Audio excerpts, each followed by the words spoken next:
A broken jar from the desert preserves a blessing that still makes scholars argue, Yahweh of Samaria and his Asherah.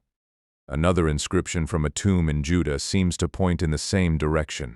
If those readings are even close, then ancient Israel was not always the clean monotheistic world people imagine. Somewhere behind the edited memory of the Bible, there was a goddess Israel tried to forget. The claim sounds like internet bait, so we have to slow it down immediately. This story is not proof that the Bible is fake. It is not proof that every Israelite believed the same thing. It is evidence that Israelite religion changed over time, and that some older practices were later attacked so aggressively that they almost disappeared from respectable memory. Asherah was not invented by modern conspiracy writers. In the wider Canaanite world, she appears as a theoret, connected with El, the high god, and remembered as a motherly divine figure in a crowded pantheon. Ancient religion in the Levant was not one neat system. Cities, families, kings, and local shrines could preserve different traditions beside each other. The Hebrew Bible also knows the name Asherah, but usually as something condemned, an object to cut down, burn, remove, or drive out. That is the first clue. Texts do not spend that much energy attacking a practice nobody remembers. The hostile passages are trying to erase something, but in the process they preserve its outline. The biblical writers who shaped Israel's official memory wanted one God, one chosen sanctuary, and no rival divine symbols. So Asherah appears mostly through hostile evidence. Kings set up Asherah objects, reformers remove them, prophets attack the worship connected with them. The language is not a neutral museum label, it is polemic. That does not make the polemic worthless. It makes it useful in a different way. When a later religious text says a king removed an Asherah from the temple area or cut down an Asherah near an altar, it is telling us what the author thought should not belong. It is also admitting that the rejected thing had once been close enough to matter. Then, archaeology complicated the picture. At Kuntillet Ajrud, an 8th century BCE site in the Sinai borderlands, inscriptions invoke Yahweh of Samaria and Yahweh of Teman. That alone is important. Yahweh is being associated with regional titles, not only one later Jerusalem-centered identity. The famous formula includes Asherah, often translated as his Asherah. That phrase is explosive, but the meaning is debated. It could point to a goddess associated with Yahweh. It could point to a cult symbol, a sacred tree, or a shrine object. The important point is not that one inscription solves ancient religion. The important point is that the official story is not the only story preserved in the ground. The phrase his Asherah is dangerous because it sounds personal.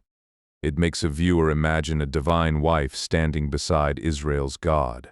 Some scholars have argued exactly that Asherah, or a goddess connected with that name, was venerated by some Israelites and Judahites.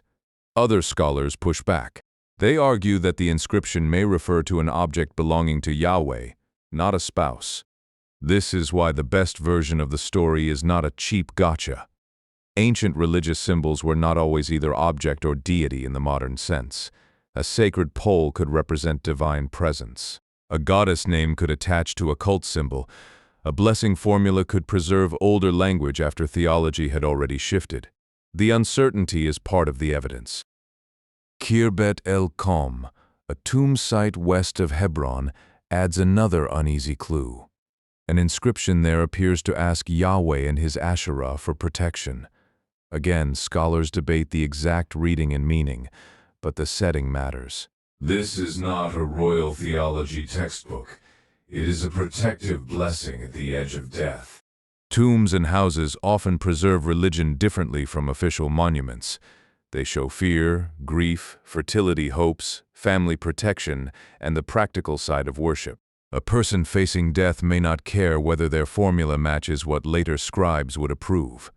The religion of households, graves, and everyday fear may have been messier than the religion later approved by public theology. Across Iron Age Judah, archaeologists have found many small female pillar figurines. The Metropolitan Museum's example from Lachish is dated to the 8th or 7th century BCE. It shows the kind of image that likely belonged to domestic religion, fertility hopes, protection, or household ritual. We should be careful. The figurines are not labeled Asherah. They do not come with captions saying, "This is the goddess the Bible condemned." But they matter because they show that ordinary Judahites lived with female sacred imagery. Whatever official religion later demanded, real homes had their own objects, anxieties, and rituals. If Asherah survived anywhere, the household is one of the places we would expect to see her shadow. The central debate is not fake versus real. It is goddess versus symbol, or perhaps both in different places. In the Hebrew Bible, an Asherah can be a cult object. In older West Semitic religion, Asherah is a goddess. At Kuntillet Ajrud and Khirbet el-Qom, the grammar is difficult enough that cautious scholars do not all agree.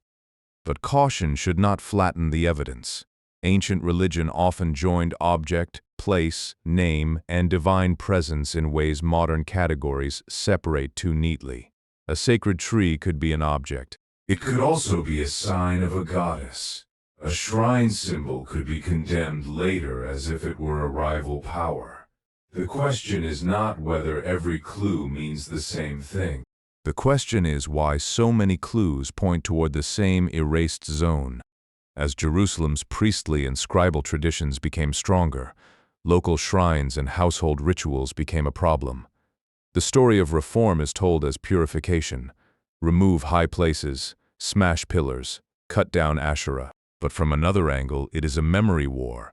Local religion was being narrowed into official religion. That narrowing may have been powerful and sincere. The later biblical vision of one God was not a trick.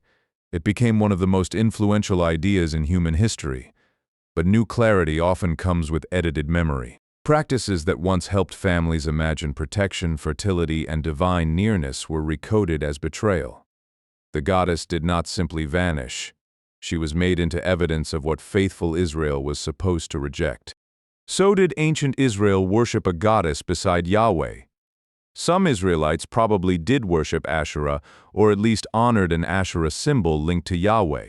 That is different from saying every Israelite believed Yahweh had a wife, or that biblical monotheism was simply a lie. Ancient Israel changed over time. What became orthodox later was not the only thing practiced earlier. The strongest version of the argument is not that one hidden sentence overturns everything. It is that the Bible, the inscriptions, and the figurines all preserve pressure from a world that official memory tried to discipline. The shock is not that religion existed. The shock is that the Bible preserves the struggle against it. Asherah survived as a name to be attacked, a symbol to be destroyed, a disputed phrase on desert inscriptions, and maybe a shadow behind household figurines.